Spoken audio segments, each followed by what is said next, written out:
sababta keentay maxay tahay sababta keentay markasta tixgelin la'aanta qoraalada guddiga uu u soo gudbiyo wasaaradda ee uu xogta ku weydiinayo sida xisaab xilkii 4 sano ee la soo dhaafay la'aana oo wasaaradda gaashaandhigga iyo guddiga ka dhaxayso ma jirto waxaan filayaa in laba dukumeenti aad ii soo qorteen intaan xilka oo wasiirka aan hayo labada dukumeentiyana mid waxay ahayd arrintii General Gordon oo igu wareysanayseen markaan xilka la wareegay aad dhehaysan wixii ka dhacay iyo xaaladooda siday tahay noogu soo warbixi waxaan filayaa dukumeentiga hadda gudoomiyaha aan kuleeyay ay ku lifaaqsan tahay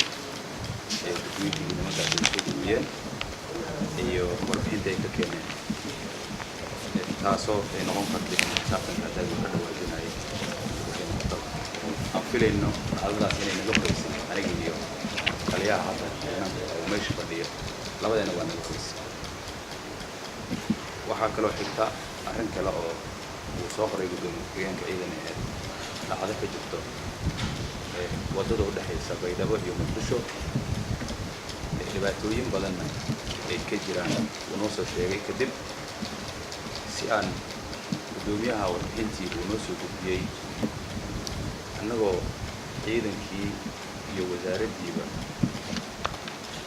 ayaa waxaan sameeyey in guddi aan u diro oo meesha tago dhibaatadii soo wareysto xaalkeeda siduu yahay oo isugu jira ciidanka xoogga dalka iyo wasaaradda daadadii warbixintii ka soo baxdayna sidoo kale meeshay ka muuqataa kadibna waxaan sameeyey warqad ayaan taliyahan u qoray in dhacdadaas oo dhibaatada meesha ka jirto tallaabo laga qaado si muwaadiniinta waddadaasi marayay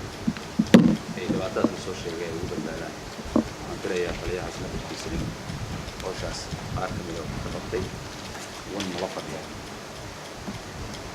waxaan filayaa maanta waa maalintii noogu horeysa aan kulan yeelano waxaan idin ballan qaadayaa in wada shaqeyn dhow aad la yeelataan wasaaradda fikirkiinii iyo maskaxdiinii iyo wixii aad soo jeedisaan ay shaqeyso si civilian officer-ku u shaqeeyo aan wada shaqeyno nidaam aan ku wada shaqeynayno ii sheeg oo waajibaadkeena aan ku gudanayno inaan yeelano iyo qaababkii aan u kulmi lahayn sida hadda aan ahayn si ka duwan oo aan warbixinta aan u wadaagi karno oo xiriirkii noogu fiicnaanayo korka maanta ay tahay bisha September 27keeda 2018 ee taariikh maalin aad iyo aad muhiim u ah anagoo ka jawaabayna muhiimadda ay leedahay kulankii dooda amniga in maanta hore maatiin guddiga difaaca waxaan u gudbaynaa waxaan rabaa inaan xuso ciidanka maalin har iyo habeen u taagan iyagoo duruufaada ku shaqeynaya inaan guddiga difaaca uu garab taagan yahay una hambalyeeyo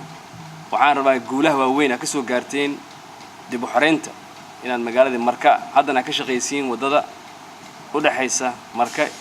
iyo Xamar in dadaal loogu jiro iyo in aad dadaal kale ugu jirtiin sidii wadada laga Xamar loo furi lahaa marka waxaan rabaa inaan idin hambalyeeyo